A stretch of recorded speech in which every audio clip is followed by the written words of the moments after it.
Il était une fois une fille. Et elle avait des cheveux si beaux et si longs que tous ceux qui la voyaient ne pouvaient pas quitter les yeux. Les brins étaient si légers, juste dorés.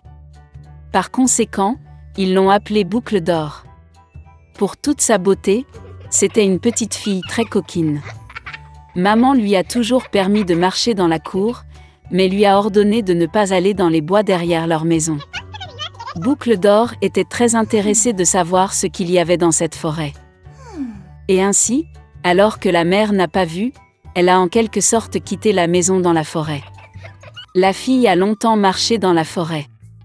Soit il trouve une baie, puis regarde une belle fleur, puis écoute le chant des oiseaux. Alors elle s'est perdue dans la forêt. Et soudain, elle a vu une maison inhabituelle dans une clairière. Boucle d'or s'approcha de lui doucement. Je me suis promenée, mais je n'ai vu personne. Elle a frappé à la porte, mais personne n'a répondu. Puis, elle frappa plus fort et la porte s'ouvrit. Boucle d'or entra prudemment. 3 ours vivaient dans cette maison. Un ours était papa, gros et hirsute. L'autre était une mère ours. C'était plus petit. Le 3e était un petit ours. Les ours n'étaient pas chez eux car ils étaient allés se promener dans les bois. La fille entra dans la pièce et vit 3 bols de porridge sur la table. Le premier bol, le plus gros, était le papa ours. Le 2e bol, le plus petit, était la mère ours, et le 3e, le plus petit, était l'ourson. Près de chaque bol, posait une cuillère, grande, moyenne et petite. Boucle d'or avait tellement faim qu'elle a d'abord voulu manger dans un grand bol. Elle prit la plus grande cuillère, prit le porridge, le goûta, mais le porridge était trop chaud. Puis elle prit une cuillère moyenne, ramassa le porridge, le goûta, mais le porridge était trop froid. Enfin, elle prit une petite cuillère et goûta le porridge du petit bol. Cette bouillie n'était ni chaude ni froide, juste comme il faut. Et Boucle d'or a mangé toute la bouillie du petit bol.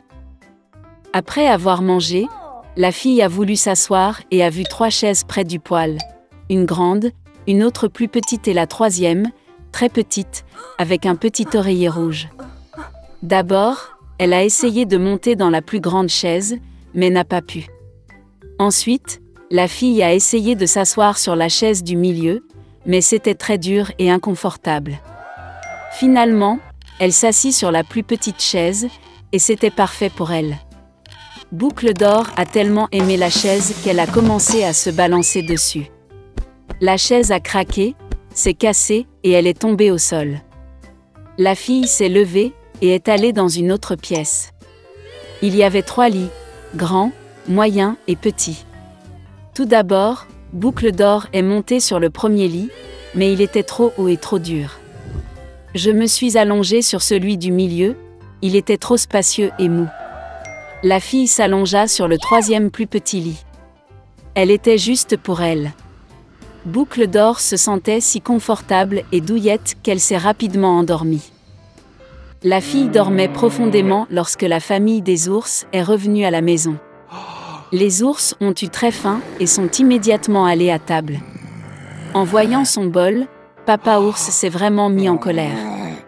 Quelqu'un mangeait mon porridge. Il grogna. La mère ours regarda aussi dans son bol et grogna moins fort. Quelqu'un mangeait aussi dans mon bol. Et l'ourson, voyant son bol vide, a pleuré bruyamment. Quelqu'un n'a pas simplement mangé de mon bol, il a mangé toute ma bouillie. Les ours ont senti que quelque chose n'allait pas, ont quitté la table et ont commencé à regarder autour d'eux. Papa ours remarqua que quelqu'un bougeait sa chaise et grogna d'une voix terrible. Quelqu'un était assis sur ma chaise. La mère ours regarda sa chaise et se plaignit. Quelqu'un était assis sur ma chaise et l'a déplacé de sa place. Et puis, l'ours a regardé sa chaise cassée et a encore pleuré fort. Quelqu'un ne s'est pas simplement assis sur ma chaise, mais l'a cassée. Les 3 ours entrèrent prudemment dans la chambre. Quelqu'un était allongé sur mon lit et l'a froissé. Papa ours rugit d'une voix terrible. Et quelqu'un était allongé sur mon lit et l'a froissé, grogna la mère ours. L'ours en peluche a regardé son lit et a pleuré à nouveau. Quelqu'un était allongé sur mon lit aussi. Et puis il a vu la fille et a crié d'une voix mince, et dort encore en elle. Papa et maman ours sont allés au lit et ont vu qu'une petite fille dormait là. Boucle d'or s'est réveillée du cri d'un ourson et a eu très peur, il y avait 3 ours devant elle. Elle a immédiatement sauté hors de la maison et a couru partout où ses yeux regardaient, sans se retourner. La fille a couru pendant un long moment, était très fatiguée, puis elle a vu sa mère, qui cherchait sa fille disparue dans la forêt. Depuis, Boucle d'or a toujours écouté sa mère et n'a rien fait sans sa permission. Elle est devenue une fille très obéissante, gentille et gentille. Il y a longtemps, le pauvre Ali Baba vivait avec sa femme Zénab dans un pays lointain de l'Est. Il gagnait sa vie en travaillant dur. Il coupait du bois dans la forêt et le vendait au marché. Une fois, en travaillant, Ali Baba a remarqué que tout un détachement de cavaliers galopait vers lui. Par peur, il grimpa sur un arbre et se cacha dans le feuillage. Les cavaliers s'arrêtèrent sous un arbre et enlevèrent les sacs pleins d'or des chevaux. Ils étaient exactement 40, dirigés par le chef Borgne Hassan. Ali Baba a immédiatement deviné que c'étaient des voleurs qui étaient revenus avec leur proie. Alors qu'Ali Baba tremblait d'horreur, le chef s'approcha d'un rocher à proximité et lui murmura une incantation. Soudain, une porte en fer discrète, envahie par l'herbe, s'ouvrit dans le rocher. Les voleurs sont entrés dans la grotte, y ont caché tous leurs volets, ont pris les sacs vides et sont retournés dans la forêt. Après s'être assuré qu'il n'y avait pas de voleurs, Ali Baba est descendu de l'arbre. Il se dirigea vers la porte secrète et murmura le sortilège qu'il avait entendu du chef. La porte s'est ouverte. Ali Baba a vu une immense grotte pleine d'or, d'argent, de tissus coûteux et de diamants. Ali Baba regarda autour de lui, attrapa rapidement 2 sacs d'or, les chargea sur l'âne et se précipita chez lui. Revenant à sa femme, Ali Baba lui montra les sacs d'or.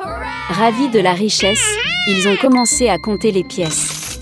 Mais le couple n'a pas réussi, car il y avait trop de pièces.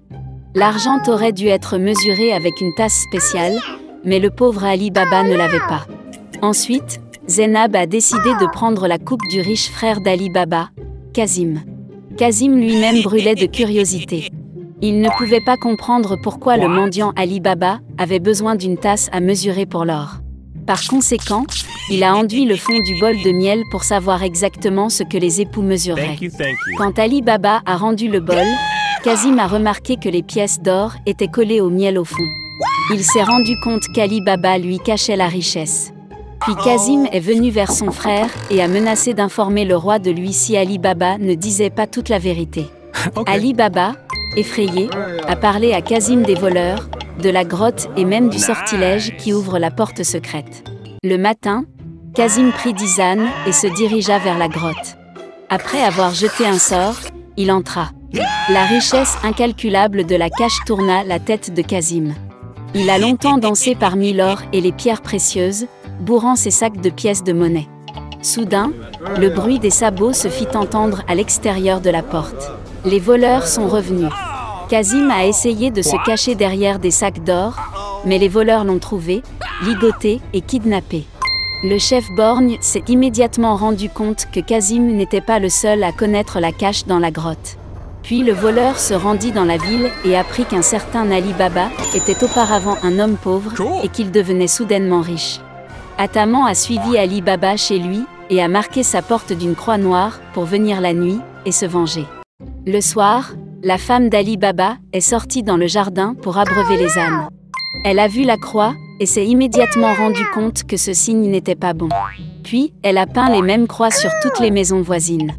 La nuit, les voleurs sont revenus et ont vu que toutes les portes étaient marquées d'une croix noire. Ils n'ont pas pu trouver la maison d'Ali Baba.